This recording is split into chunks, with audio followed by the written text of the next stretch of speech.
Piense y hágase rico, escrito por Napoleon Hill, publicado por primera vez en 1937. Esta edición en línea fue creada y publicada por Global Grey el 11 de octubre de 2021. Traducción: Thomas Carwath. Leído por Thomas Carwath. Capítulo 15. ¿Cómo engañar a los 6 fantasmas del miedo?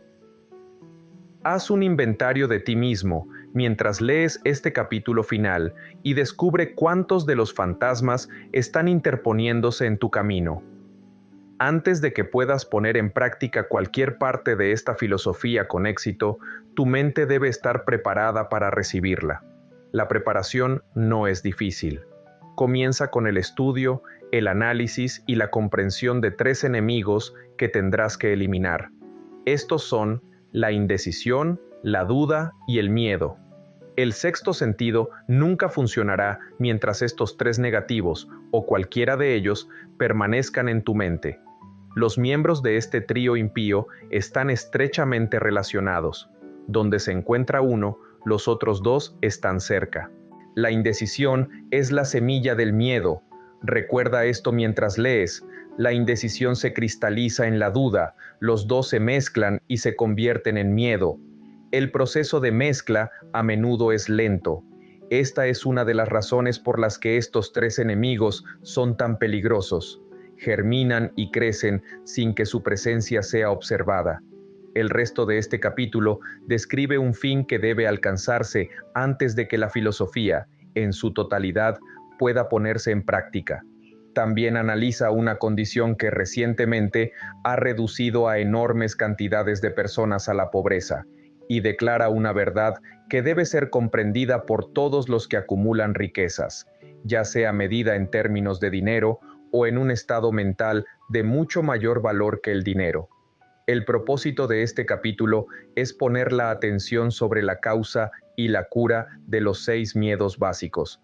Antes de que podamos dominar a un enemigo, debemos conocer su nombre, sus hábitos y su lugar de residencia.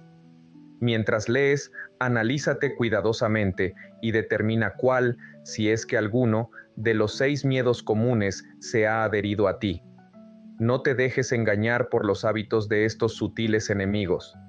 A veces permanecen ocultos en el subconsciente, donde son difíciles de localizar y aún más difíciles de eliminar. Los 6 miedos básicos. Hay 6 miedos básicos, con alguna combinación de los cuales todo ser humano sufre en algún momento. La mayoría de las personas son afortunadas si no sufren de los 6 en su totalidad. Nombrados en el orden de su aparición más común, son 1. El miedo a la pobreza. 2. El miedo a la crítica. 3. El miedo a la mala salud. 4. El miedo a la pérdida del amor de alguien. 5. El miedo a la vejez. 6. El miedo a la muerte. Todos los demás miedos son de menor importancia, pueden agruparse bajo estos 6 encabezados. La prevalencia de estos miedos, como una maldición para el mundo, sigue ciclos. Durante casi 6 años, mientras la depresión estaba presente, nos debatimos en el ciclo del miedo a la pobreza. Durante la Guerra Mundial, estuvimos en el ciclo del miedo a la muerte. Justo después de la guerra, estuvimos en el ciclo del miedo a la mala salud, como lo demuestra la epidemia de enfermedades que se extendió por todo el mundo. Los miedos no son nada más que estados mentales. El estado mental de una persona está sujeto a control y dirección. Los médicos, como todo el mundo sabe, son menos propensos a ser atacados por enfermedades que las personas comunes, por la razón de que los médicos no temen a la enfermedad. Se sabe que los médicos, sin miedo ni vacilación, han contactado físicamente a cientos de personas, a diario, que estaban sufriendo de enfermedades contagiosas como la viruela, sin infectarse. Su inmunidad contra la enfermedad consistió, en gran parte, si no exclusivamente, en su absoluta falta de miedo. El hombre no puede crear nada que no conciba primero, en forma de un impulso de pensamiento. A continuación de esta afirmación viene otra de aún mayor importancia, a saber, que los impulsos de pensamiento del hombre comienzan inmediatamente a traducirse en su equivalente físico, ya sea que esos pensamientos sean voluntarios o involuntarios. Los impulsos de pensamiento que se captan a través del éter, por mero azar, pensamientos que han sido liberados por otras mentes, pueden determinar el destino financiero, empresarial, profesional o social de una persona con la misma certeza con la que lo hacen los impulsos de pensamiento que uno crea con intención y diseño. Aquí estamos sentando las bases para presentar un hecho de gran importancia para la persona que no entiende por qué algunas personas parecen ser afortunadas, mientras que otras de igual o mayor capacidad, formación, experiencia y capacidad cerebral parecen destinadas a vivir con la desgracia. Este hecho puede explicarse con la afirmación de que todo ser humano tiene la capacidad de controlar completamente su propia mente, y con este control, obviamente, cada persona puede abrir su mente a los impulsos de pensamiento errantes que están siendo liberados por otros cerebros, o cerrar las puertas firmemente y admitir solo los impulsos de pensamiento de su propia elección. La naturaleza ha dotado al hombre con control absoluto sobre una sola cosa, y esa es el pensamiento. Este hecho, unido al hecho adicional de que todo lo que el hombre crea comienza en forma de un pensamiento, lleva a uno muy cerca del principio por el cual el miedo puede ser dominado. Si es cierto que todo pensamiento tiene una tendencia a vestirse en su equivalente físico, y esto es cierto, más allá de cualquier duda razonable, también es cierto que los impulsos de pensamiento de miedo y pobreza no pueden traducirse en términos de coraje y ganancia financiera. El pueblo de América comenzó a pensar en la pobreza tras el colapso de Wall Street en 1929. Lenta pero seguramente, ese pensamiento colectivo se cristalizó en su equivalente físico, lo que se conoció como una depresión. Esto tenía que suceder, está en conformidad con las leyes de la naturaleza. El miedo a la pobreza. No puede haber compromiso entre la pobreza y la riqueza. Los dos caminos que conducen a la pobreza y a la riqueza viajan en direcciones opuestas. Si deseas la riqueza, debes rechazar aceptar cualquier circunstancia que te conduzca hacia la pobreza. La palabra riqueza se utiliza aquí en su sentido más amplio, refiriéndose a los bienes financieros, espirituales, mentales y materiales. El punto de partida del camino que lleva a la riqueza es el deseo. En el capítulo 1, recibiste instrucciones completas sobre el uso adecuado del deseo. En este capítulo, sobre el miedo, tienes instrucciones completas para preparar tu mente para hacer uso práctico del deseo. Aquí, entonces, es el lugar para darte un reto que determinará definitivamente cuánto de esta filosofía has absorbido. Aquí es donde puedes convertirte en profeta y predecir con exactitud lo que el futuro tiene reservado para ti. Si, después de leer este capítulo, estás dispuesto a aceptar la pobreza, más te vale decidirte a recibir la pobreza. Esta es una decisión que no puedes evitar. Si exiges riqueza, determina qué forma tomará y cuánto será necesario para satisfacerte. Sabes el camino que lleva a la riqueza. Te han dado un mapa de ruta que, si lo sigues, te mantendrá en ese camino. Si no haces el comienzo o te detienes antes de llegar, nadie tendrá la culpa, salvo tú. Esta responsabilidad es tuya. Ningún pretexto te salvará de aceptar la responsabilidad si ahora fallas o te niegas a exigirle riquezas a la vida, porque la aceptación solo requiere una cosa. Por cierto, la única cosa que puedes controlar, y esa es un estado de mente. Un estado de mente es algo que uno asume. No puede comprarse, debe ser creado. El miedo a la pobreza es un estado de mente, nada más. Pero es suficiente para destruir las posibilidades de éxito de cualquier emprendimiento, una verdad que se hizo dolorosamente evidente durante la depresión. Este miedo paraliza la facultad de razonar, destruye la facultad de imaginar, mata la autosuficiencia, socava el entusiasmo, desalienta la iniciativa, lleva a la incertidumbre de propósito, fomenta la procrastinación, borra el entusiasmo y hace que el autocontrol sea una imposibilidad. Le quita el encanto a la personalidad, destruye la posibilidad de pensar con precisión, desvía la concentración del esfuerzo, domina la persistencia, convierte la fuerza de voluntad en nada, destruye la ambición, nublando la memoria e invita al fracaso en todas sus formas concebibles. Mata el amor y asesina las emociones más finas del corazón, desalienta la amistad e invita al desastre en 100 formas, conduce al insomnio, la miseria y la infelicidad. Y todo esto, a pesar de la evidente verdad de que vivimos en un mundo de sobreabundancia de todo lo que el corazón podría desear, sin nada que se interponga entre nosotros y nuestros deseos, excepto la falta de un propósito definido. El miedo a la pobreza es, sin duda, el más destructivo de los 6 miedos básicos. Se ha colocado al principio de la lista porque es el más difícil de dominar. Se requiere un gran coraje para declarar la verdad sobre el origen de este miedo, y aún mayor coraje para aceptar la verdad después de que haya sido declarada. El miedo a la pobreza nació de la tendencia heredada del hombre de sacrificar económicamente a su semejante. Casi todos los animales inferiores al hombre son motivados por instinto, pero su capacidad de pensar es limitada, por lo tanto, se alimentan unos de otros físicamente.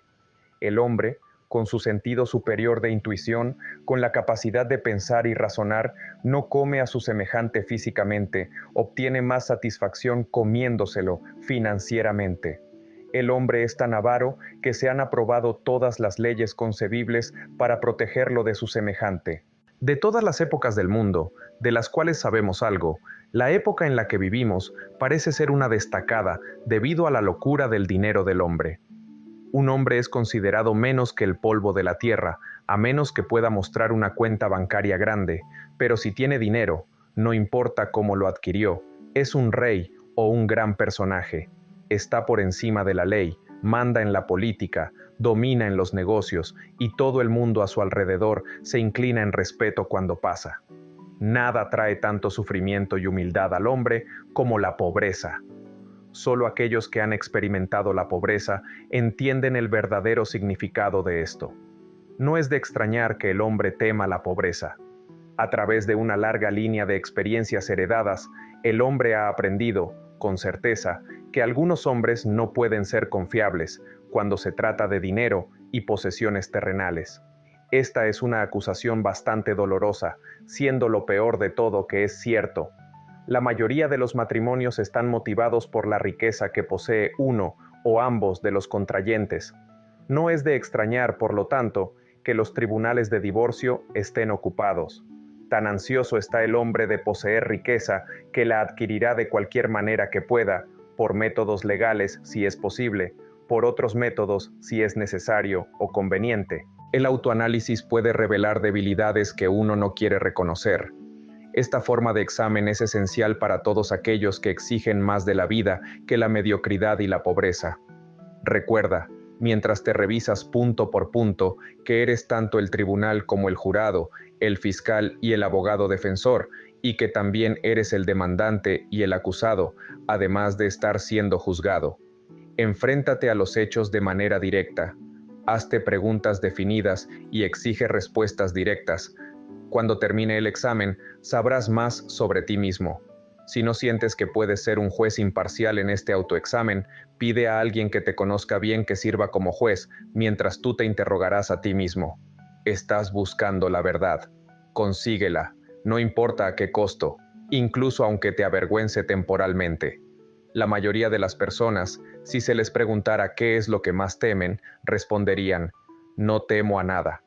La respuesta sería inexacta, porque pocas personas se dan cuenta de que están atadas, limitadas, golpeadas espiritual y físicamente por alguna forma de miedo. Tan sutil y profundamente arraigada está la emoción del miedo que uno puede pasar por la vida cargándola sin reconocer su presencia. Solo un análisis valiente revelará la presencia de este enemigo universal. Cuando comiences tal análisis, examina profundamente tu carácter. Aquí hay una lista de los síntomas que debes buscar. Síntomas del miedo a la pobreza. Indiferencia, comúnmente expresada a través de la falta de ambición, disposición a tolerar la pobreza, aceptación de cualquier compensación que la vida ofrezca sin protestar, pereza mental y física, falta de iniciativa, imaginación, entusiasmo y autocontrol, indecisión, el hábito de permitir que otros piensen por uno, estar en la cerca, dudas, generalmente expresadas a través de coartadas y excusas diseñadas para cubrir, justificar o disculpar los fracasos de uno, a veces expresadas en forma de envidia hacia aquellos que son exitosos o criticándolos. Preocupación, normalmente expresada al encontrar fallos en los demás, una tendencia a gastar más allá de los propios ingresos, descuido de la apariencia personal, fruncir el ceño y hacer gestos de desagrado, intemperancia en el consumo de bebidas alcohólicas, a veces a través del uso de narcóticos, nerviosismo, falta de equilibrio, autoconciencia y falta de autosuficiencia, excesiva cautela, el hábito de buscar el lado negativo de cada circunstancia, pensar y hablar de posibles fracasos en lugar de concentrarse en los medios para tener éxito. Conocer todos los caminos hacia el desastre, pero nunca buscar los planes para evitar el fracaso. Esperar el momento adecuado para comenzar a poner en práctica ideas y planes hasta que la espera se convierta en un hábito permanente. Recordar a aquellos que han fracasado y olvidar a aquellos que han tenido éxito.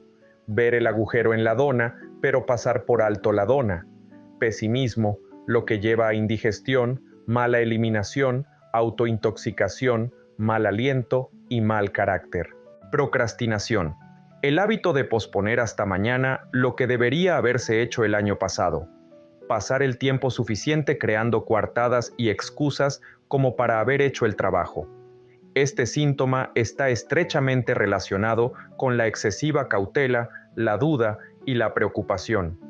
Negarse a aceptar responsabilidad cuando se puede evitar. Estar dispuesto a comprometerse en lugar de luchar con firmeza. Comprometerse con las dificultades en lugar de aprovecharlas y usarlas como peldaños para avanzar. Regatear con la vida por un centavo en lugar de exigir prosperidad, opulencia, riquezas, satisfacción y felicidad. Planificar qué hacer si y cuando se sea vencido por el fracaso, en lugar de quemar todos los puentes y hacer imposible la retirada. Debilidad de, y a menudo la total falta de, confianza en uno mismo, propósito definido, autocontrol, iniciativa, entusiasmo, ambición, ahorro y capacidad de razonamiento sólido.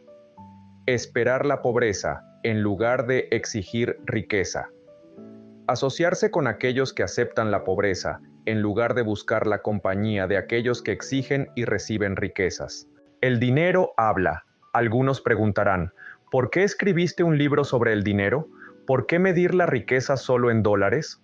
Algunos creerán, y con razón, que hay otras formas de riqueza más deseables que el dinero. Sí, existen riquezas que no se pueden medir en términos de dólares, pero hay millones de personas que dirán, dame todo el dinero que necesito y encontraré todo lo demás que quiero. La principal razón por la que escribí este libro sobre cómo obtener dinero es el hecho de que el mundo ha pasado recientemente por una experiencia que dejó a millones de hombres y mujeres paralizados por el miedo a la pobreza. Lo que este tipo de miedo le hace a uno fue bien descrito por Westbrook Pegler en el New York World Telegram, a saber, 2. El dinero no es más que conchas de almejas o discos de metal o trozos de papel, y existen tesoros del corazón y del alma que el dinero no puede comprar, pero la mayoría de las personas, al estar quebradas, no pueden tener esto en mente y mantener su espíritu. Cuando un hombre está en la ruina y en la calle, incapaz de conseguir ningún trabajo, algo sucede en su espíritu que puede observarse en la caída de sus hombros, el ajuste de su sombrero, su caminar y su mirada. No puede escapar de una sensación de inferioridad entre personas con empleo regular, aunque sabe que ellos definitivamente no son sus iguales en carácter, inteligencia o habilidad. Estas personas, incluso sus amigos, sienten, por otro lado, una sensación de superioridad y lo ven, quizás inconscientemente, como una víctima. Puede pedir prestado por un tiempo, pero no lo suficiente como para continuar como antes, y no puede seguir pidiendo prestado por mucho tiempo. Pero pedir prestado en sí, cuando un hombre pide prestado solo para vivir, es una experiencia deprimente, y el dinero carece del poder del dinero ganado para revivir su espíritu. Por supuesto, nada de esto aplica a los vagabundos o a los inadaptados habituales, sino solo a los hombres de ambiciones normales y respeto propio. Las mujeres esconden la desgracia. Las mujeres en la misma situación deben ser diferentes. De alguna manera no pensamos en las mujeres cuando consideramos a los arruinados. Son escasas en las filas del pan, rara vez se las ve pidiendo en las calles y no son reconocibles en las multitudes por los mismos signos evidentes que identifican a los hombres quebrados. Por supuesto, no me refiero a las viejas deambulatorias de las calles de la ciudad, que son el opuesto de los hombres vagabundos confirmados. Me refiero a mujeres razonablemente jóvenes, decentes e inteligentes. Debe haber muchas de ellas, pero su desesperación no es evidente. Tal vez se suicidan. Cuando un hombre está en la ruina, tiene tiempo en sus manos para reflexionar. Puede viajar kilómetros para ver a alguien sobre un trabajo y descubrir que el puesto ya está ocupado, o que es uno de esos trabajos sin salario base, solo una comisión por la venta de alguna baratija inútil que nadie compraría, salvo por lástima. Al rechazar eso, se encuentra de nuevo en la calle sin saber a dónde ir, solo sabe que debe ir a cualquier parte, así que camina y camina, mira las vitrinas de las tiendas, observando lujos que no son para él y se siente inferior, cediendo el paso a las personas que se detienen a mirar con interés activo. Se dirige a la estación de trenes o se sienta en la biblioteca para descansar las piernas y calentarse un poco, pero eso no es buscar un trabajo, así que se pone en marcha de nuevo. Puede que no lo sepa, pero su falta de rumbo lo delataría, incluso si las líneas de su figura no lo hicieran. Puede estar bien vestido con la ropa que le quedó de los días en que tenía un trabajo fijo, pero la ropa no puede disimular la caída. El dinero marca la diferencia. Ve a miles de otras personas, contables, o empleados o químicos o trabajadores de carretas, ocupados en su trabajo, y los envidia desde lo más profundo de su alma. Ellos tienen independencia, respeto propio y hombría, y él simplemente no puede convencerse de que él también es un buen hombre, aunque lo argumente y llegue a un veredicto favorable una y otra vez. Es solo el dinero lo que marca la diferencia en él. Con un poco de dinero, él sería el mismo de nuevo. Algunos empleadores aprovechan de la manera más impactante a las personas que están en la ruina.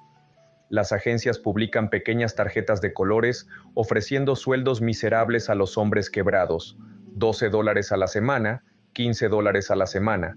Un trabajo de $18 a la semana es una joya, y cualquiera que ofrezca $25 a la semana no pone el trabajo en una tarjeta de colores frente a una agencia.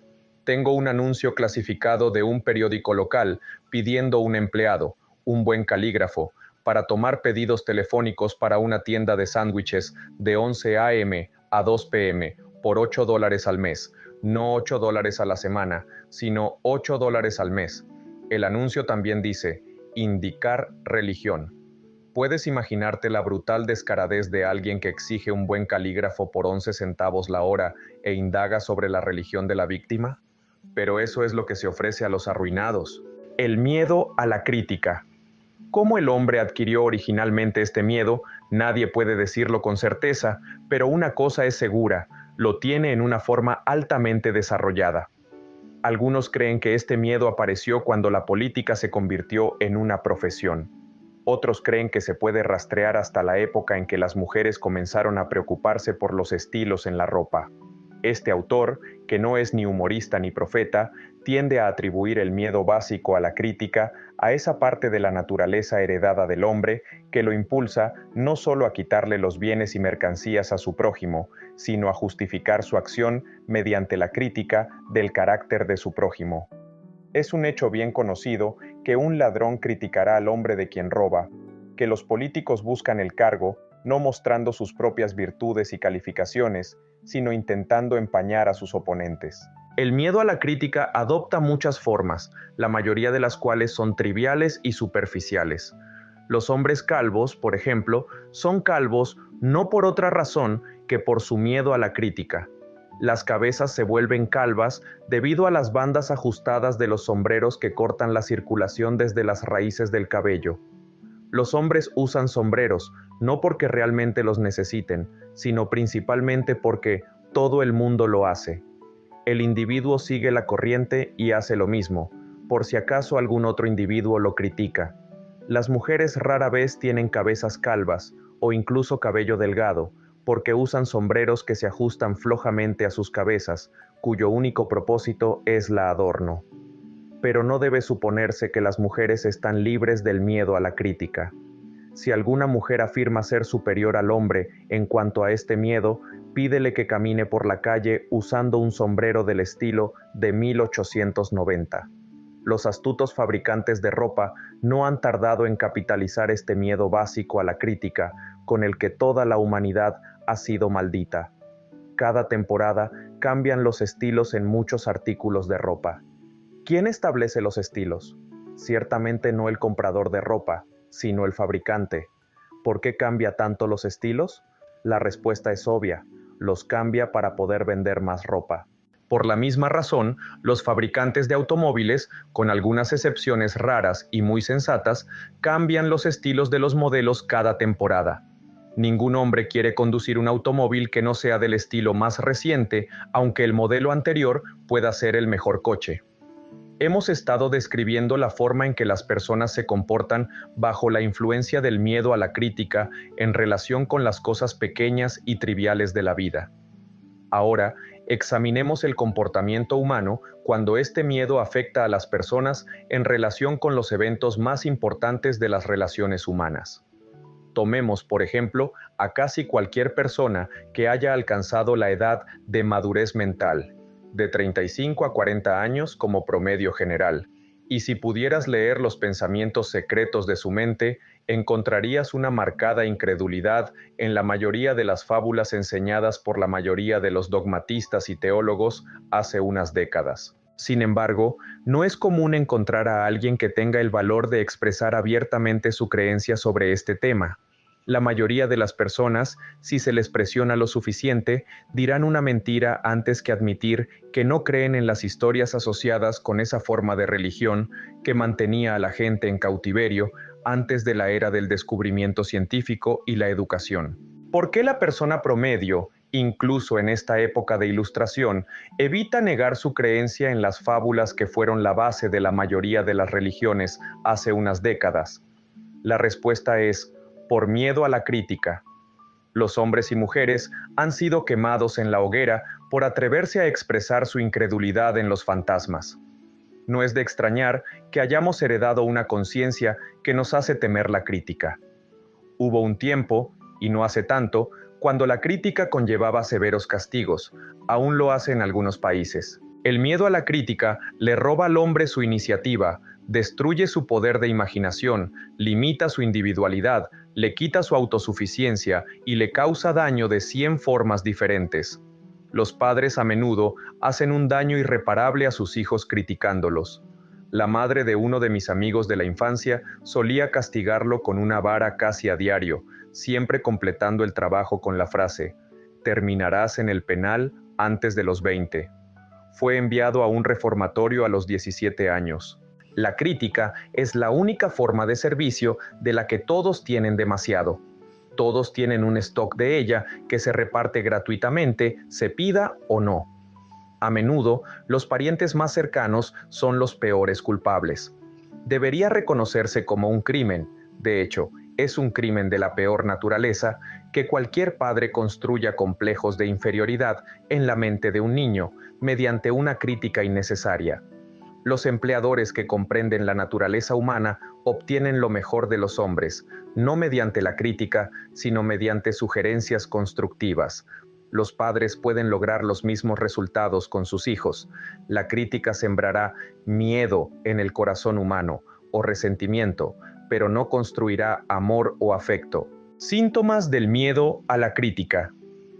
Este miedo es casi tan universal como el miedo a la pobreza, y sus efectos son tan fatales para el logro personal, principalmente porque este miedo destruye la iniciativa y desalienta el uso de la imaginación. Los principales síntomas del miedo son conciencia de sí mismo, generalmente expresada mediante nerviosismo, timidez en las conversaciones y al conocer extraños, movimientos torpes de las manos y extremidades, desplazamiento de los ojos. Falta de control, expresado mediante falta de control de la voz, nerviosismo en presencia de otros, mala postura corporal, mala memoria. Personalidad, falta de firmeza en las decisiones, encanto personal y habilidad para expresar opiniones de manera clara. El hábito de evitar los problemas en lugar de enfrentarlos directamente. Estar de acuerdo con otros sin examinar cuidadosamente sus opiniones. Complejo de inferioridad. El hábito de expresarse con autoaprobación mediante palabras y acciones, como una forma de ocultar un sentimiento de inferioridad. Usar palabras grandes para impresionar a los demás, a menudo sin conocer el verdadero significado de las palabras. Imitar a otros en vestimenta, habla y modales, jactarse de logros imaginarios. Esto a veces da una apariencia superficial de superioridad. Extravagancia. El hábito de tratar de mantenerse al día con los Jones, gastar más allá de los propios ingresos. Falta de iniciativa. No aprovechar las oportunidades para el autoavance, miedo de expresar opiniones, falta de confianza en las propias ideas, dar respuestas evasivas a preguntas hechas por superiores, vacilación en la manera y el habla, engaño tanto en palabras como en hechos, falta de ambición, pereza mental y física, falta de autoafirmación, lentitud para tomar decisiones, fácil influencia de los demás, el hábito de criticar a los demás a sus espaldas y halagarlos en su cara, el hábito de aceptar la derrota sin protestar, abandonar una tarea cuando es opuesta por otros, sospechar de las demás personas sin causa, falta de tacto en la manera y el habla, falta de disposición para aceptar la culpa de los errores, el miedo a la mala salud. Este miedo puede rastrearse tanto a la herencia física como social. Está estrechamente asociado, en cuanto a su origen, con las causas del miedo a la vejez y al miedo a la muerte, porque lleva a la persona directamente al borde de los mundos terribles de los cuales el hombre no sabe nada, pero acerca de los cuales se le han contado algunas historias inquietantes. La opinión es también algo general que ciertas personas no éticas dedicadas al negocio de vender salud han tenido bastante que ver con mantener vivo el miedo a la mala salud. En general, el hombre teme la mala salud debido a las terribles imágenes que se han plantado en su mente sobre lo que podría ocurrir si la muerte lo alcanza. También lo teme debido al coste económico que podría ocasionar. Un médico de renombre estimó que el 75% de todas las personas que visitan médicos para recibir atención profesional padecen de hipocondría, enfermedad imaginaria. Se ha demostrado de manera muy convincente que el miedo a la enfermedad, incluso cuando no existe la más mínima causa para temer, a menudo produce los síntomas físicos de la enfermedad temida. Poderosa y grandiosa es la mente humana, construye o destruye. Jugando con esta debilidad común, el miedo a la mala salud, los dispensadores de medicinas patentadas han cosechado fortunas. Esta forma de imposición sobre la humanidad crédula se volvió tan común hace unos 20 años que la revista Collier's Weekly llevó a cabo una campaña feroz contra algunos de los peores infractores en el negocio de las medicinas patentadas. Durante la epidemia de gripe que estalló durante la Guerra Mundial, el alcalde de la ciudad de Nueva York tomó medidas drásticas para frenar el daño que las personas se estaban causando a sí mismas a través de su inherente miedo a la mala salud. Llamó a los periodistas y les dijo: «Caballeros, siento que es necesario pedirles que no publiquen titulares alarmantes sobre la epidemia de gripe. A menos que cooperen conmigo, tendremos una situación que no podremos controlar». Los periódicos dejaron de publicar historias sobre la gripe, y en un mes la epidemia había sido controlada con éxito. A través de una serie de experimentos realizados hace algunos años, se demostró que las personas pueden enfermar por sugestión. Realizamos este experimento haciendo que 3 conocidos visitaran a las víctimas, cada uno de los cuales les preguntaba: ¿qué te pasa? Pareces muy enfermo. El primer interrogador generalmente provocaba una sonrisa y un «oh, nada, estoy bien» por parte de la víctima. El segundo interrogador generalmente recibía la respuesta: «no sé exactamente, pero me siento mal». El tercer interrogador generalmente era recibido con la admisión franca de que la víctima realmente se sentía enferma. Prueba esto con un conocido si dudas que lo hará sentirse incómodo, pero no lleves el experimento demasiado lejos. Hay una secta religiosa cuya gente toma venganza contra sus enemigos mediante el método de hechizo. Lo llaman poner un encantamiento sobre la víctima. Existen pruebas abrumadoras de que la enfermedad a veces comienza en forma de impulso negativo del pensamiento. Tal impulso puede ser transmitido de una mente a otra por sugestión o creado por un individuo en su propia mente. Un hombre que fue bendecido con más sabiduría de la que este incidente podría indicar, una vez dijo: «Cuando alguien me pregunta cómo me siento, siempre quiero responder tumbándolo al suelo». Los médicos envían a los pacientes a nuevos climas para mejorar su salud, porque es necesario un cambio de actitud mental. La semilla del miedo a la mala salud vive en la mente de cada ser humano. La preocupación, el miedo, el desánimo, la decepción en el amor y los negocios hacen que esta semilla germine y crezca. La reciente depresión económica mantuvo a los médicos en movimiento, porque toda forma de pensamiento negativo puede causar mala salud. Las decepciones en los negocios y en el amor ocupan el primer lugar en la lista de causas del miedo a la mala salud. Un joven sufrió una decepción amorosa que lo envió al hospital. Durante meses estuvo entre la vida y la muerte. Se llamó a un especialista en terapias sugestivas. El especialista cambió a las enfermeras, poniendo a cargo a una joven muy encantadora que comenzó, por acuerdo previo con el médico, a enamorarse de él el primer día de su llegada al trabajo. Dentro de 3 semanas, el paciente fue dado de alta del hospital, aún sufriendo, pero con una enfermedad completamente diferente. Él estaba enamorado de nuevo. El remedio fue un engaño, pero el paciente y la enfermera se casaron más tarde. Ambos gozan de buena salud en el momento en que se escribe esto. Síntomas del miedo a la mala salud. Los síntomas de este miedo casi universal son: autosugestión, el hábito de usar negativamente la autosugestión buscando y esperando encontrar los síntomas de todo tipo de enfermedades.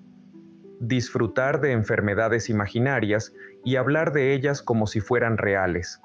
El hábito de probar todas las modas y ismos recomendados por otros como si tuvieran valor terapéutico. Hablar con otros sobre operaciones, accidentes y otras formas de enfermedad. Experimentar con dietas, ejercicios físicos, sistemas de reducción sin guía profesional. Probar remedios caseros, medicinas patentadas y remedios charlatanes. Hipocondría. El hábito de hablar sobre la enfermedad, concentrar la mente en la enfermedad y esperar su aparición hasta que ocurra un colapso nervioso. Nada de lo que venga en botellas puede curar esta condición. Es provocada por el pensamiento negativo y solo el pensamiento positivo puede afectar una cura. Se dice que la hipocondría, un término médico para enfermedad imaginaria, hace tanto daño en ocasiones como la enfermedad que se teme. La mayoría de los llamados casos de nervios provienen de enfermedades imaginarias. Ejercicio. El miedo a la mala salud a menudo interfiere con el ejercicio físico adecuado y resulta en sobrepeso, al hacer que uno evite la vida al aire libre. Susceptibilidad. El miedo a la mala salud derrumba la resistencia natural del cuerpo y crea una condición favorable para cualquier forma de enfermedad con la que uno pueda entrar en contacto.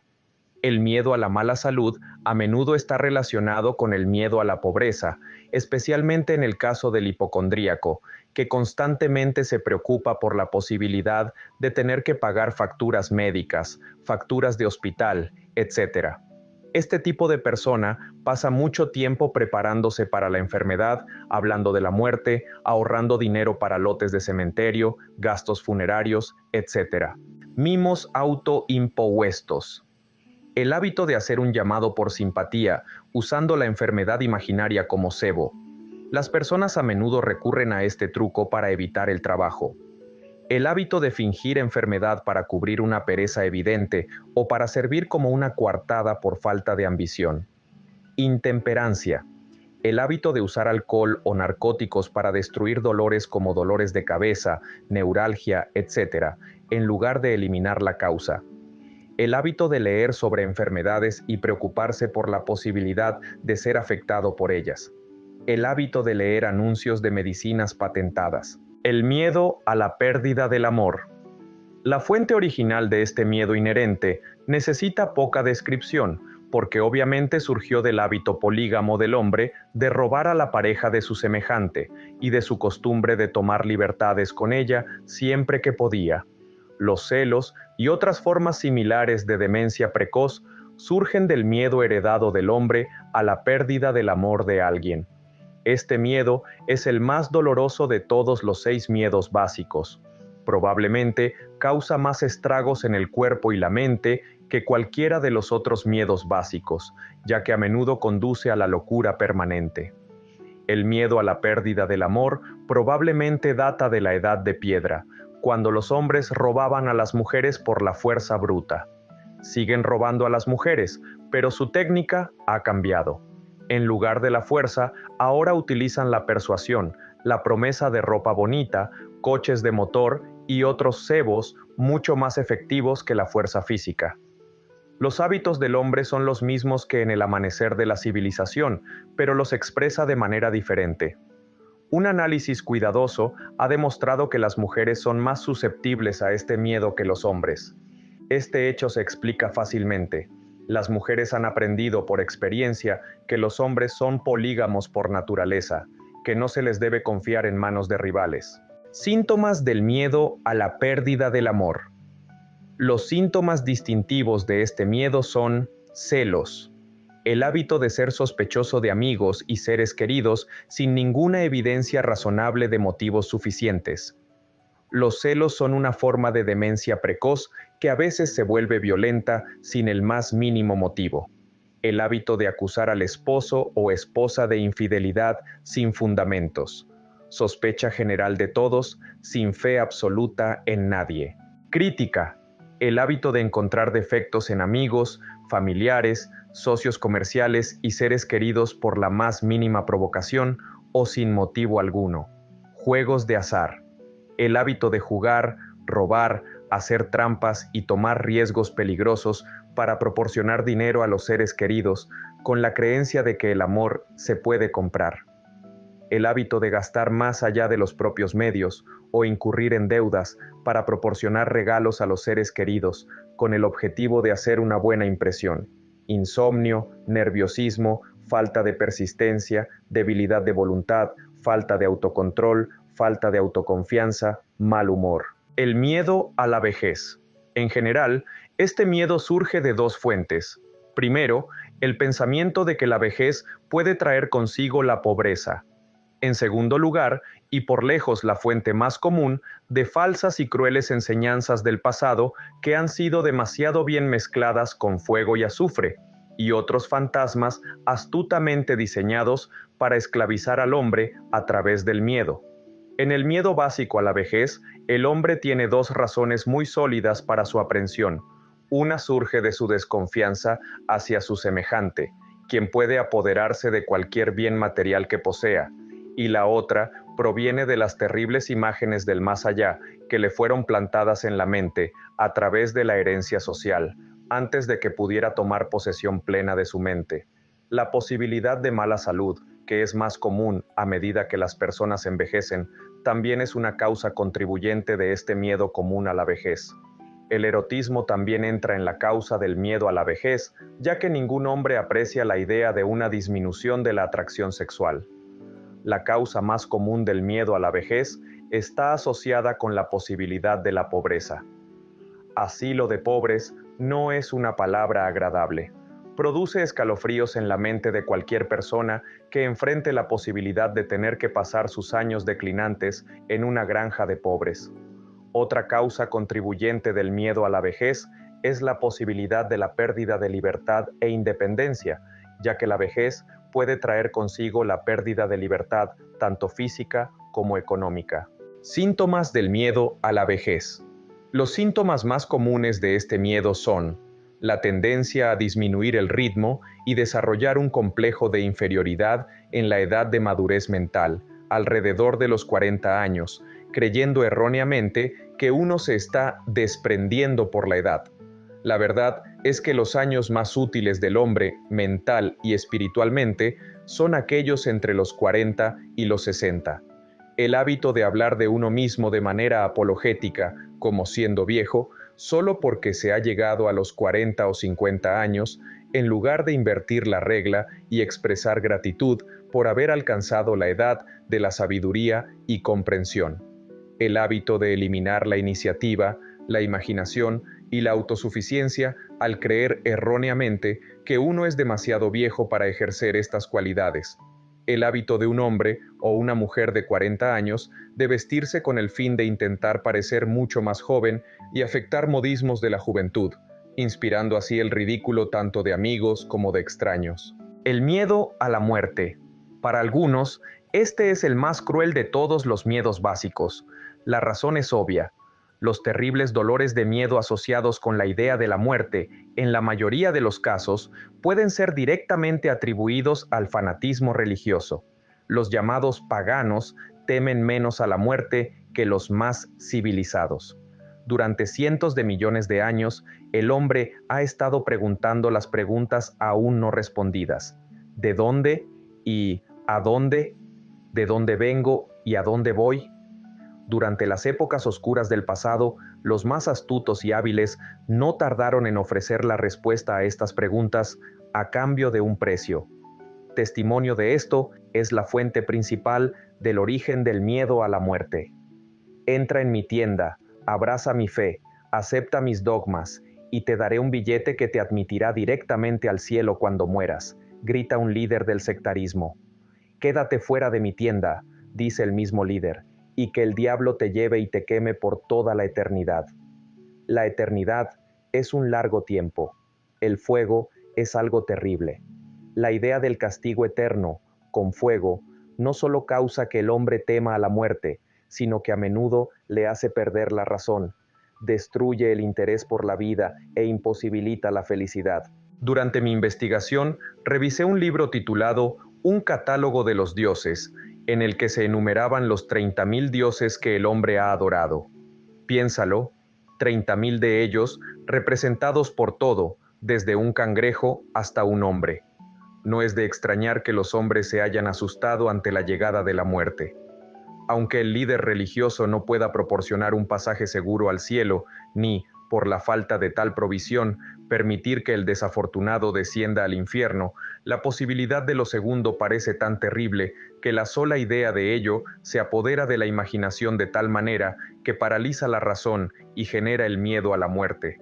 En verdad, ningún hombre sabe, y ningún hombre ha sabido nunca, cómo es el cielo o el infierno, ni sabe si alguno de esos lugares realmente existe.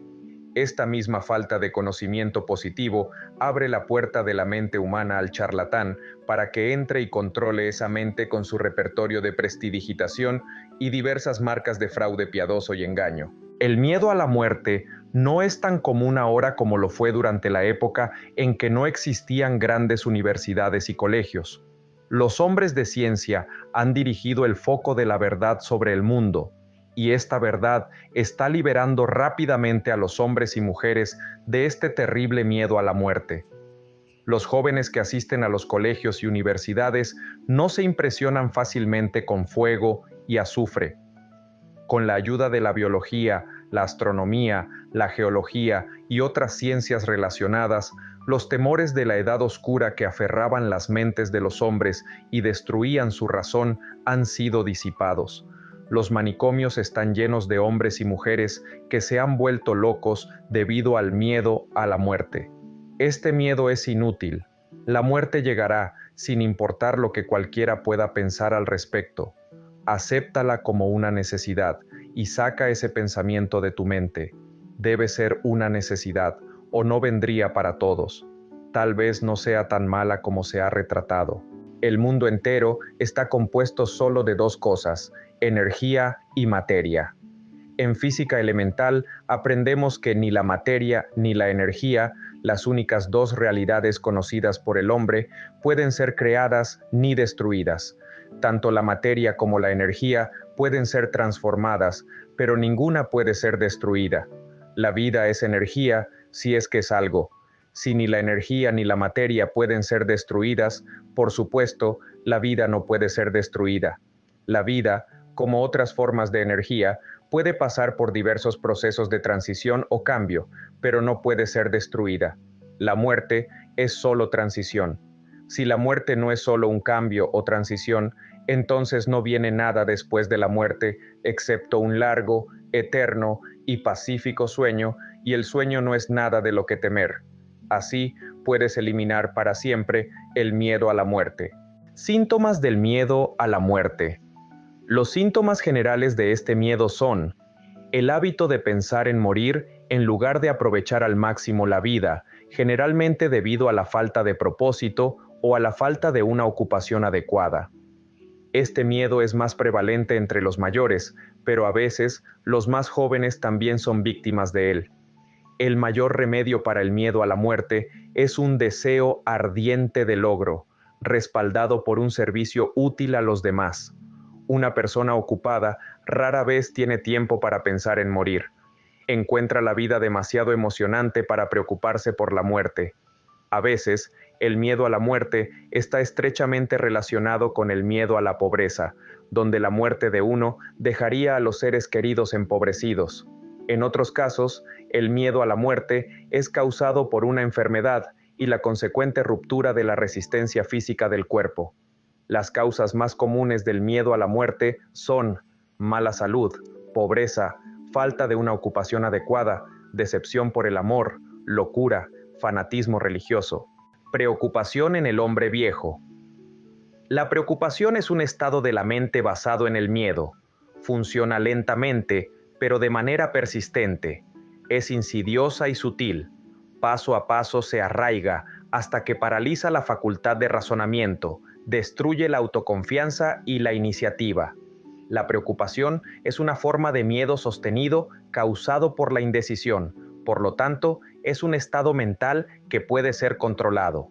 Una mente inestable es impotente. La indecisión hace que la mente sea inestable.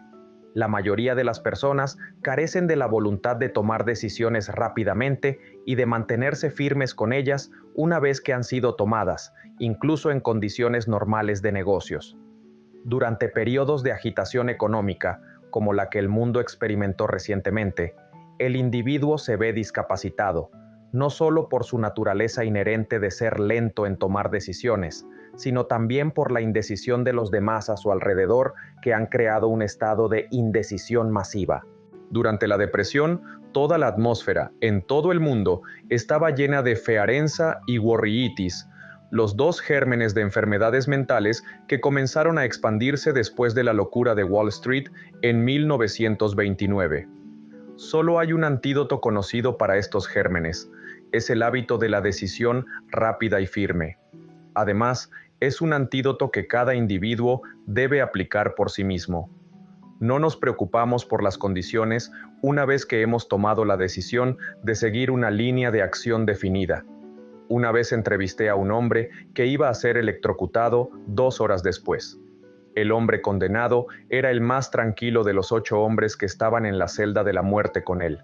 Su calma me impulsó a preguntarle cómo se sentía al saber que se iba a ir a la eternidad en poco tiempo. Con una sonrisa de confianza en su rostro, dijo: «Se siente bien.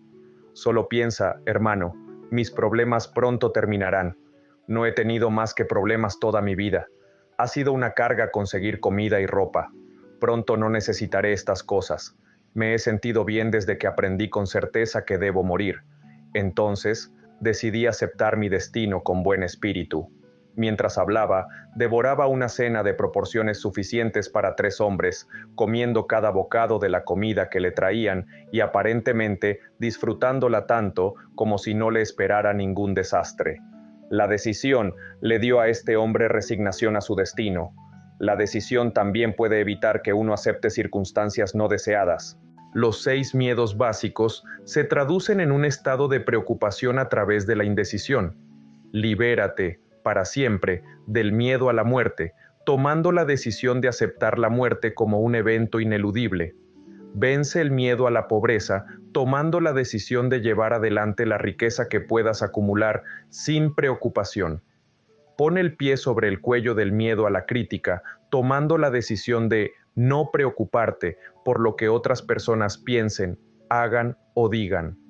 Elimina el miedo a la vejez, tomando la decisión de aceptarla, no como una desventaja, sino como una gran bendición que trae consigo sabiduría, autocontrol y comprensión que no se conocen en la juventud. Libérate del miedo a la mala salud, tomando la decisión de olvidar los síntomas. Domina el miedo a la pérdida de amor, tomando la decisión de vivir sin amor, si es necesario. Mata el hábito de preocuparse en todas sus formas, tomando una decisión general y global de que nada de lo que la vida tiene para ofrecer merece el precio de la preocupación. Con esta decisión vendrán la serenidad, la paz mental y la calma de pensamiento que traerán felicidad. Un hombre cuya mente está llena de miedo no solo destruye sus propias oportunidades de acción inteligente, sino que transmite estas vibraciones destructivas a las mentes de todos los que entran en contacto con él y destruye también sus oportunidades. Incluso un perro o un caballo sabe cuando su dueño carece de coraje.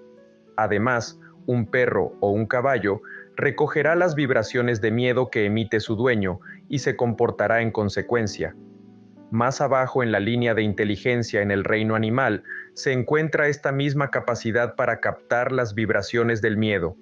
Una abeja de la miel percibe inmediatamente el miedo en la mente de una persona. Por razones desconocidas, una abeja picará a la persona cuya mente está liberando vibraciones de miedo, mucho más fácilmente de lo que molestará a la persona cuya mente no registra miedo. Las vibraciones del miedo pasan de una mente a otra tan rápidamente y con la misma certeza que el sonido de la voz humana pasa de la estación de transmisión al receptor de un radio, y por el mismo medio. La telepatía mental es una realidad. Los pensamientos pasan de una mente a otra, voluntariamente, ya sea que esta realidad sea reconocida por la persona que libera los pensamientos o por las personas que los captan.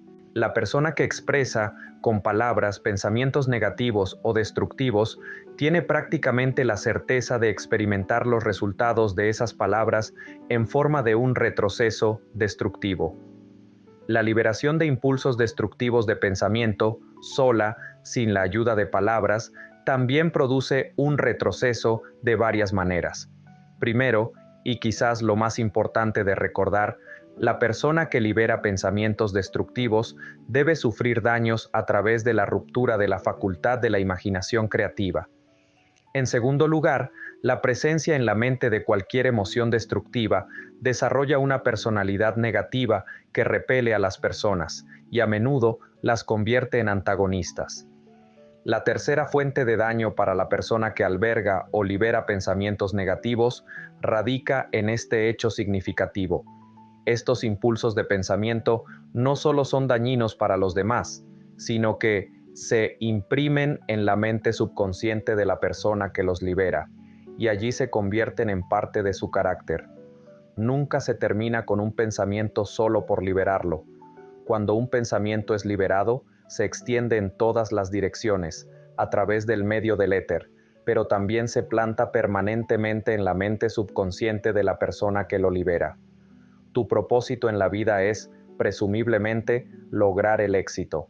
Para tener éxito, debes encontrar paz mental, adquirir las necesidades materiales de la vida y, sobre todo, alcanzar la felicidad. Todas estas evidencias de éxito comienzan en forma de impulsos de pensamiento. Puedes controlar tu propia mente, Tienes el poder de alimentarla con los impulsos de pensamiento que elijas. Con este privilegio también va la responsabilidad de usarlo constructivamente. Eres el maestro de tu propio destino terrenal tan seguramente como tienes el poder de controlar tus propios pensamientos. Puedes influir, dirigir y finalmente controlar tu propio entorno, haciendo tu vida como deseas que sea, o puedes descuidar el ejercicio del privilegio que es tuyo, de hacer tu vida a medida, arrojándote así sobre el amplio mar de la circunstancia, donde serás lanzado de un lado a otro como una astilla sobre las olas del océano. El taller del diablo. La séptima maldad básica. Además de los 6 miedos básicos, hay otro mal del que las personas sufren. Constituye un rico suelo en el que las semillas del fracaso crecen abundantemente. Es tan sutil que su presencia a menudo no se detecta. Esta aflicción no puede clasificarse correctamente como un miedo. Es más profundamente asentada y más a menudo fatal que todos los 6 miedos. Por falta de un mejor nombre, llamemos a este mal susceptibilidad a influencias negativas. Los hombres que acumulan grandes riquezas siempre se protegen contra este mal. Los empobrecidos nunca lo hacen. Aquellos que tienen éxito en cualquier oficio deben preparar sus mentes para resistir el mal. Si estás leyendo esta filosofía con el propósito de acumular riquezas, deberías examinarte muy cuidadosamente para determinar si eres susceptible a influencias negativas. Si descuidas este autoanálisis, perderás tu derecho a alcanzar el objeto de tus deseos. Haz el análisis minucioso. Después de leer las preguntas preparadas para este autoanálisis, hazte un estricto examen en tus respuestas. Aborda la tarea tan cuidadosamente como lo harías si estuvieras buscando a cualquier otro enemigo que supieras que te espera en emboscada, y trata tus propios defectos como tratarías con un enemigo más tangible. Puedes protegerte fácilmente de los ladrones de carretera, porque la ley proporciona cooperación organizada para tu beneficio, pero la séptima maldad básica es más difícil de dominar, porque ataca cuando no eres consciente de su presencia, cuando estás dormido y mientras estás despierto. Además, su arma es intangible, porque consiste únicamente en un estado de la mente. Este mal también es peligroso porque ataca en tantas formas diferentes como existen experiencias humanas. A veces, entra en la mente a través de las bienintencionadas palabras de los propios familiares. Otras veces, se excava desde dentro, a través de la propia actitud mental de uno. Siempre es tan mortal como el veneno, aunque no siempre mata tan rápido. ¿Cómo protegerse contra las influencias negativas? Para protegerte contra las influencias negativas, ya sean causadas por ti mismo o resultado de las actividades de personas negativas a tu alrededor, reconoce que tienes una voluntad y ponla en uso constante hasta que construya un muro de inmunidad contra las influencias negativas en tu propia mente. Reconoce el hecho de que tú y todos los demás seres humanos son, por naturaleza, perezosos, indiferentes y susceptibles a todas las sugerencias que armonizan con tus debilidades. Reconoce que eres, por naturaleza, susceptible a los 6 miedos básicos, y establece hábitos con el propósito de contrarrestar todos estos miedos. Reconoce que las influencias negativas a menudo actúan sobre ti a través de tu mente subconsciente, por lo que son difíciles de detectar, y mantén tu mente cerrada contra todas las personas que te deprimirán o desalentaran de alguna manera.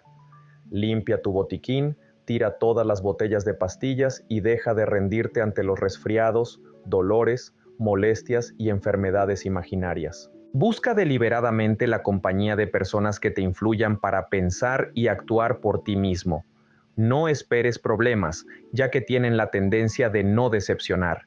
Sin duda, la debilidad más común de todos los seres humanos es el hábito de dejar sus mentes abiertas a la influencia negativa de otras personas.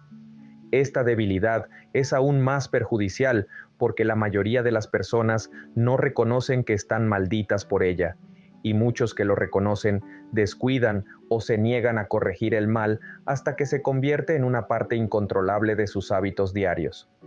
Para ayudar a aquellos que desean verse a sí mismos tal como son, se ha preparado la siguiente lista de preguntas. Lee las preguntas y di tus respuestas en voz alta para que puedas escuchar tu propia voz. Esto hará más fácil ser honesto contigo mismo. Preguntas de autoanálisis. ¿Te quejas a menudo de sentirte mal? Y si es así, ¿cuál es la causa? ¿Encuentras fallas en otras personas a la menor provocación? ¿Cometes errores frecuentemente en tu trabajo? Y si es así, ¿por qué? ¿Eres sarcástico y ofensivo en tu conversación? ¿Evitas deliberadamente la asociación con alguien? Y si es así, ¿por qué? ¿Sufres frecuentemente de indigestión? Si es así, ¿cuál es la causa? ¿Te parece que la vida es inútil y el futuro desesperanzado? Si es así, ¿por qué? ¿Te gusta tu ocupación? Si no, ¿por qué? ¿A menudo sientes lástima por ti mismo? Y si es así, ¿por qué? ¿Eres envidioso de aquellos que sobresalen más que tú? ¿A qué le dedicas más tiempo? ¿Pensar en el éxito o en el fracaso? ¿Estás ganando o perdiendo confianza en ti mismo a medida que envejeces? ¿Aprendes algo valioso de todos los errores? ¿Estás permitiendo que algún familiar o conocido te cause preocupación? Si es así, ¿por qué? A veces estás en las nubes y otras veces en lo más profundo de la desesperación. ¿Quién tiene la influencia más inspiradora sobre ti? ¿Cuál es la causa? ¿Toleras influencias negativas o desalentadoras que podrías evitar? ¿Eres descuidado con tu apariencia personal? Si es así, ¿cuándo y por qué? ¿Has aprendido a ahogar tus problemas estando tan ocupado que no te molestan? ¿Te llamarías a ti mismo un débil sin columna vertebral si permitieras que otros pensaran por ti? ¿Descuidas el baño interno hasta que la autointoxicación te pone de mal humor y te irrita? ¿Cuántas molestias evitables te molestan y por qué las toleras? ¿Recurriste al alcohol, narcóticos o cigarrillos para calmar tus nervios? Si es así, ¿por qué no pruebas el poder de la voluntad en su lugar? ¿Alguien te fastidia? Y si es así, ¿por qué razón? ¿Tienes un propósito principal definido? Y si es así, ¿cuál es? ¿Y qué plan tienes para lograrlo? ¿Sufres de alguno de los 6 miedos básicos? Si es así, ¿cuáles? ¿Tienes un método con el cual puedas protegerte contra la influencia negativa de los demás? ¿Haces uso deliberado de la autosugestión para hacer tu mente positiva? ¿Qué valoras más, tus posesiones materiales o tu privilegio de controlar tus propios pensamientos? ¿Eres fácilmente influenciable por los demás en contra de tu propio juicio? ¿Hoy has agregado algo valioso a tu stock de conocimiento o estado mental? ¿Enfrentas directamente las circunstancias que te hacen infeliz o evades la responsabilidad? ¿Analizas todos los errores y fracasos e intentas sacarles provecho o tomas la actitud de que eso no es tu deber? ¿Puedes nombrar 3 de tus debilidades más perjudiciales? ¿Qué estás haciendo para corregirlas? ¿Fomentas que otras personas te traigan sus preocupaciones para que las simpatices con ellas? ¿Eliges de tus experiencias diarias lecciones o influencias que ayuden en tu avance personal? ¿Tu presencia tiene una influencia negativa en otras personas como regla general? ¿Qué hábitos de otras personas te molestan más? ¿Formas tus propias opiniones o permites que otras personas te influyan? ¿Has aprendido a crear un estado mental con el cual puedas protegerte contra todas las influencias desalentadoras? ¿Tu ocupación te inspira fe y esperanza? ¿Eres consciente de poseer fuerzas espirituales de suficiente poder como para mantener tu mente libre de todas las formas de miedo? ¿Tu religión te ayuda a mantener tu mente positiva? ¿Sientes que es tu deber compartir las preocupaciones de otras personas? Si es así, ¿por qué? Si crees que dime con quién andas y te diré quién eres, ¿Qué has aprendido sobre ti mismo al estudiar a los amigos que atraes? ¿Qué conexión, si es que alguna, ves entre las personas con las que más te asocias y cualquier infelicidad que puedas experimentar? ¿Podría ser posible que alguna persona a quien consideras un amigo sea, en realidad, tu peor enemigo debido a su influencia negativa sobre tu mente?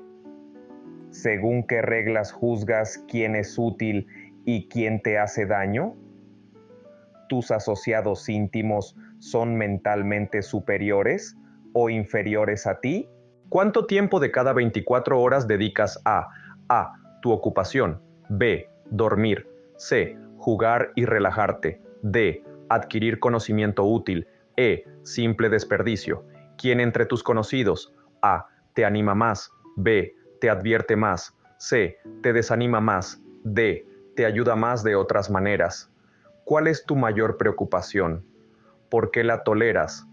Cuando otros te ofrecen consejos gratuitos e inesperados, ¿los aceptas sin cuestionarlos o analizas su motivo? ¿Qué es lo que más deseas? ¿Tienes la intención de adquirirlo?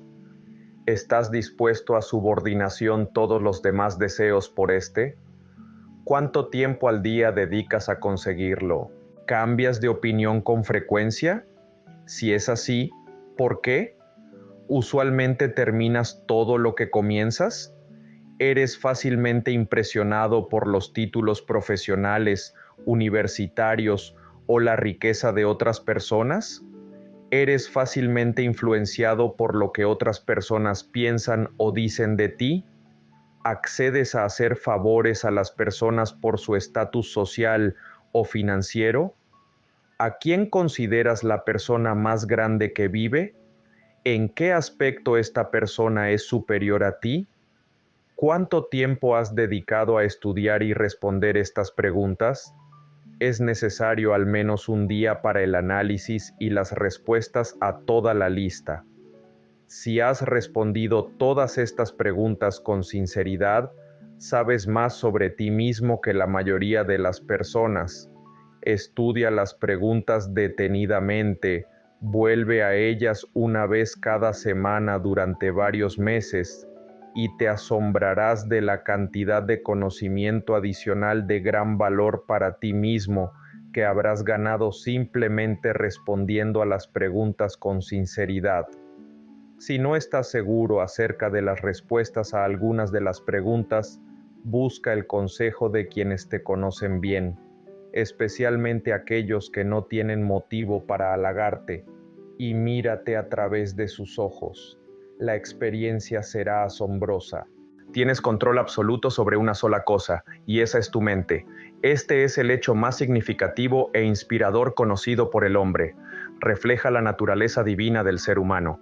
Esta prerrogativa divina es el único medio por el cual puedes controlar tu propio destino. Si no controlas tu propia mente, puedes estar seguro de que no controlarás nada más. Si debes ser descuidado con tus posesiones, que sea con las cosas materiales.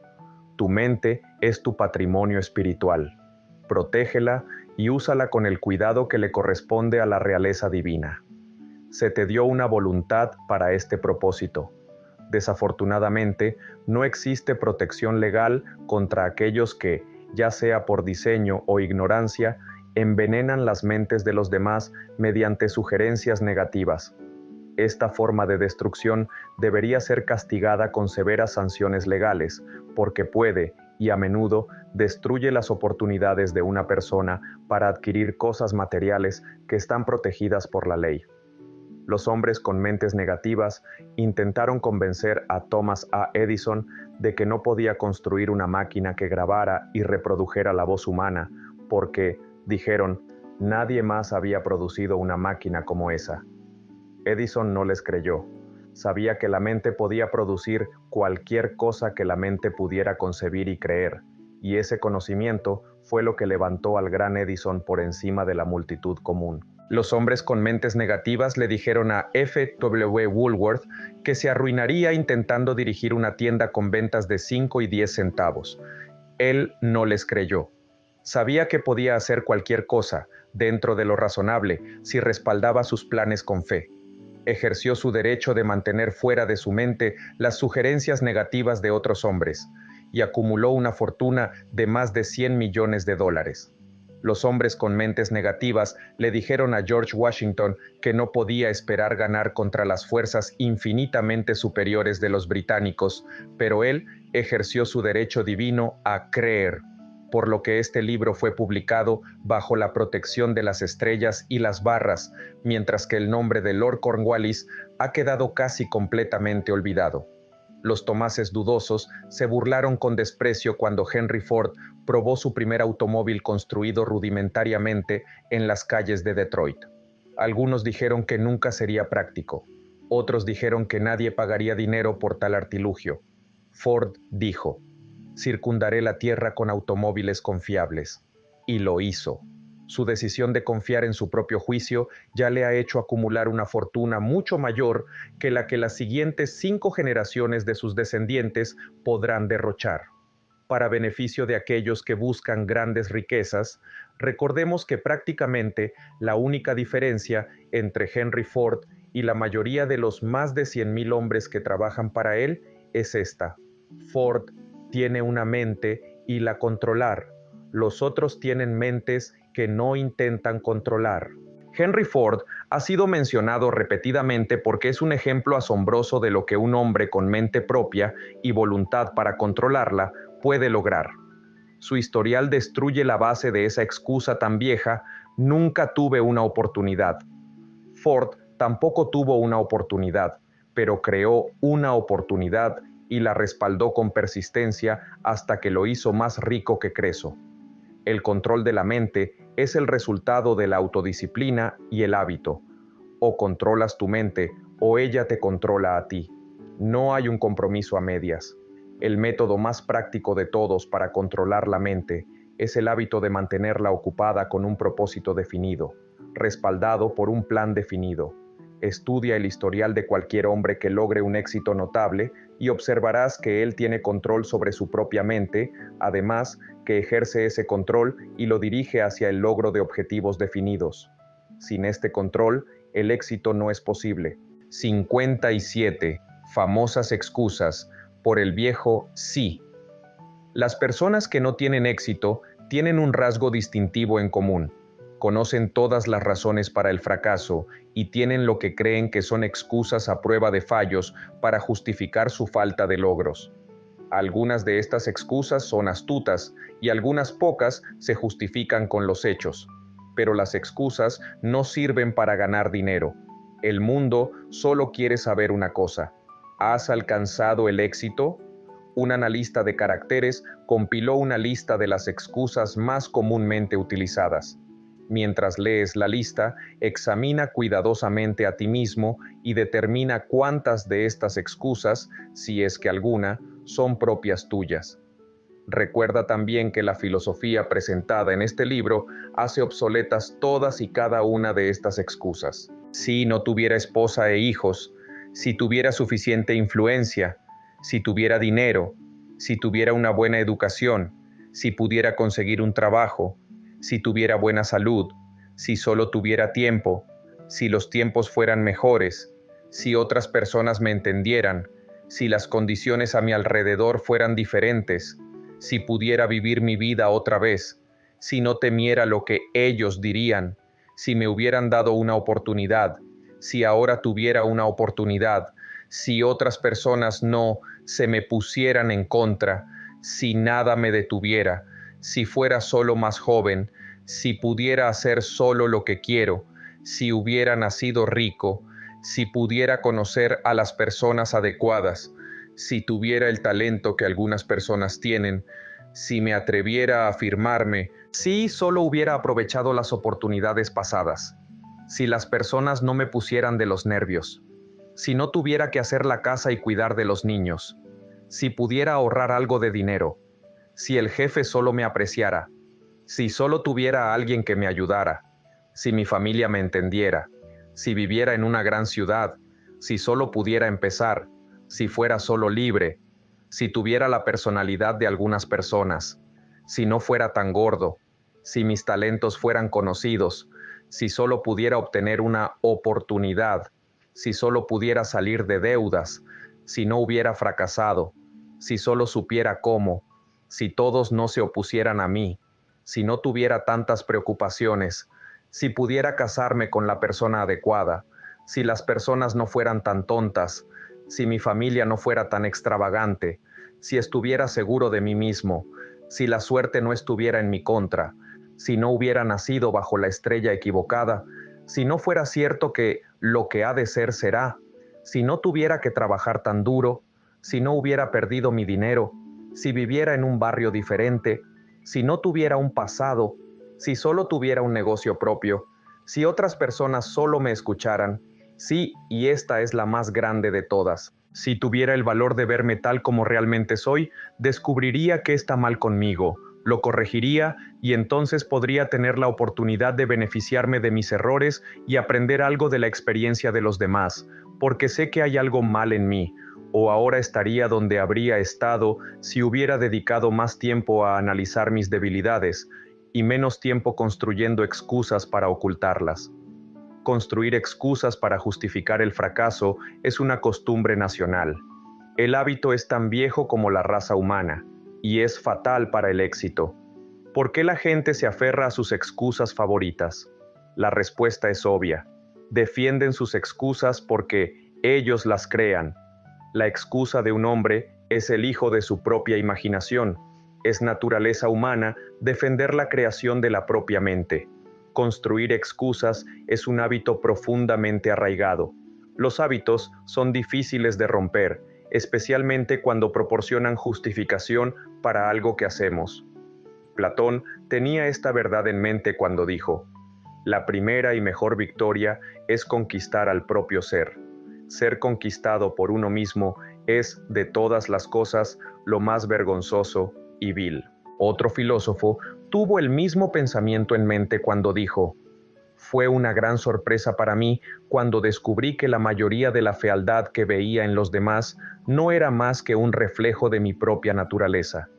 Siempre me ha sido un misterio, dijo Elbert Hubbard, ¿por qué las personas pasan tanto tiempo engañándose deliberadamente, creando excusas para cubrir sus debilidades? Si se usara este mismo tiempo de manera diferente, sería suficiente para curar la debilidad, y entonces no serían necesarias excusas. Al despedirme, les recordaría que la vida es un tablero de ajedrez, y el jugador frente a ti es el tiempo. Si dudas antes de moverte o dejas de moverte con prontitud, tus piezas serán eliminadas del tablero por el tiempo. Estás jugando contra un compañero que no tolerará la indecisión. Anteriormente, puede que tuvieras una excusa lógica para no haber obligado a la vida a dar lo que pedías, pero esa excusa ahora está obsoleta, porque tienes en tu posesión la llave maestra que abre la puerta a las abundantes riquezas de la vida. La llave maestra es intangible, pero es poderosa. Es el privilegio de crear, en tu propia mente, un deseo ardiente por una forma definida de riquezas.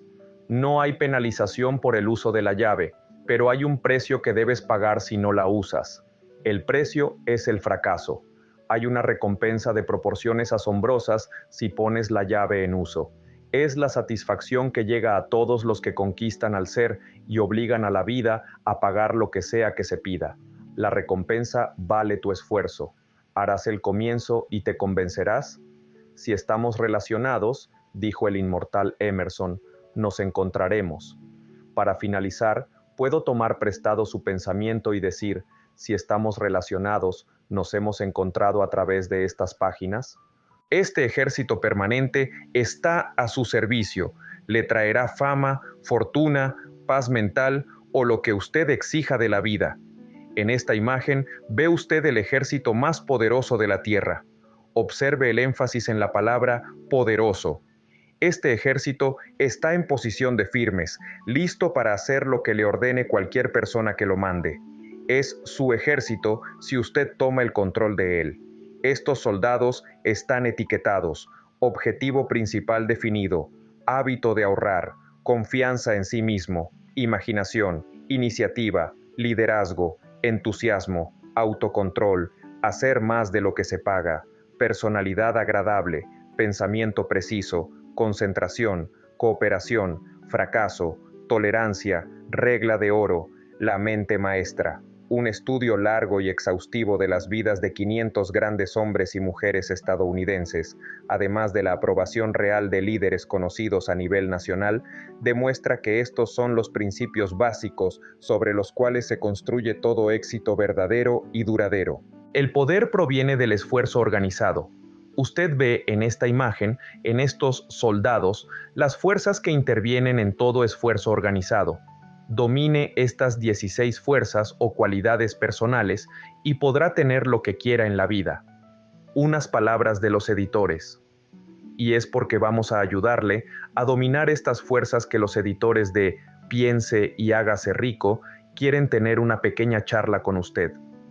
Durante más de 50 años, Ralston ha suministrado a cientos de miles, sí, probablemente millones, de hombres y mujeres ambiciosos, libros de estudio en casa que traen salud, riqueza, poder y felicidad. Tenemos muchos libros de instrucción privados y emocionantes que abarcan todos los poderes humanos.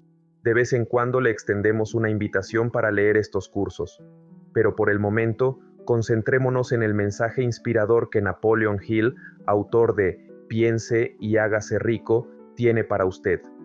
Un gran hombre de negocios y maestro del éxito como John Wanamaker, príncipe mercante de Nueva York y Filadelfia, dijo: si tuviera un hijo joven, insistiría en que leyera cada palabra de La Ley del Éxito de Napoleon Hill y los libros de Dr. Estos dos hombres son quizás los escritores más inspiradores del mundo. Sé que sus 17 fundamentos del éxito son sólidos porque los he estado aplicando en mi negocio durante más de 30 años. Napoleon Hill ha escrito un curso de posgrado para usted. Es porque sinceramente sentimos que cada lector de este libro debería continuar en este curso de posgrado, conocido como La Ley del Éxito, que tomamos la libertad de dar algunas breves luces sobre esta brillante obra. La Ley del Éxito presenta, por primera vez en la historia del mundo, la verdadera filosofía sobre la cual se construye todo éxito duradero. Las ideas, cuando se traducen en planes de acción inteligentes, son el principio de todo logro exitoso. Así que la ley del éxito procede a mostrarle cómo crear ideas prácticas para cada necesidad humana. Lo hace en lecciones fáciles de entender. Napoleon Hill pasó la mejor parte de 25 años perfeccionando esta filosofía del éxito. Durante los largos años en que trabajó en ella, algunas partes o la totalidad de la misma han sido revisadas y elogiadas por muchos de los más grandes estadounidenses de nuestros tiempos. Entre ellos se incluyen 4 presidentes de los Estados Unidos: Theodore Roosevelt, Woodrow Wilson, Warren G. Harding, William H. Taft, Thomas Edison, Luther Burbank, William J. Wrigley, Alexander Graham Bell, el juez E. H. Gary, Cyrus H. K. Curtis, Edward Bock, E. M. Statler, docenas de nombres ilustres en política, finanzas, educación, invención. Andrew Carnegie. Lo inicio. Hace más de 25 años, Napoleon Hill, entonces un joven investigador especial para una conocida revista de negocios nacional, fue enviado a entrevistar a Andrew Carnegie. Durante esa entrevista, Carnegie dejó caer astutamente una pista sobre un cierto poder maestro que él usaba, una ley mágica de la mente humana, un principio psicológico poco conocido que era asombroso en su poder. Carnegie sugirió a Hill que sobre ese principio podría construir la filosofía de todo éxito personal, ya fuera medido en términos de dinero, poder, posición, prestigio, influencia, acumulación de riquezas. Esa parte de la entrevista nunca llegó a la revista de Hill, pero sí lanzó al joven autor a más de 20 años de investigación, y hoy le abrimos a usted el descubrimiento y los métodos para usar la fuerza revolucionaria a la que Carnegie insinuó tranquilamente. Los emocionantes métodos de cómo usarla ahora se enseñan en 8 libros de texto conocidos como La Ley del Éxito. En el sendero de las lecciones de la ley del éxito llegan logros, no mera diversión y distracción para matar el tiempo. Llegan negocios más grandes, cuentas bancarias más grandes, sobres de pago más gruesos. Pequeñas empresas que luchaban reciben nueva vida y poder para crecer. Empleados con sueldos bajos aprenden cómo avanzar a pasos agigantados. Es imposible en este pequeño espacio dar una idea real de las lecciones inspiradoras y reveladoras en los 8 libros de texto de la Ley del Éxito. Pero usted se dará cuenta de que un maravilloso regalo le espera cuando lea lo que algunos líderes estadounidenses han dicho, quienes vieron partes de la filosofía mientras estaba en proceso de creación. También vea las 2 páginas al principio del libro. Permítame expresar mi agradecimiento por el cumplido que me ha hecho al enviarme el manuscrito original de la Ley del Éxito. Puedo ver que ha dedicado mucho tiempo y pensamiento a su preparación. Su filosofía es sólida y debe felicitarse por haber persistido en su trabajo durante tanto tiempo. Sus estudiantes serán ampliamente recompensados por su labor. El mayor inventor del mundo, Thomas A. Edison. Su trabajo y el mío son especialmente afines. Yo ayudo a las leyes de la naturaleza a crear especímenes más perfectos de vegetación, mientras usted está usando esas mismas leyes a través de la ley del éxito para construir especímenes más perfectos de pensadores. Científico mundialmente famoso, Luther Burbank. Por supuesto, le proporcionaré la información que solicita. Considero que esto no solo es un deber, sino también un placer. Usted está trabajando en beneficio de las personas que no tienen ni el tiempo ni la inclinación para descubrir las causas del fracaso y el éxito. Expresidente de EEU, Theodore Roosevelt. Nuestra política empresarial completa en la gestión de nuestros hoteles se basa en los 17 principios fundamentales de la Ley del Éxito, de los cuales soy estudiante.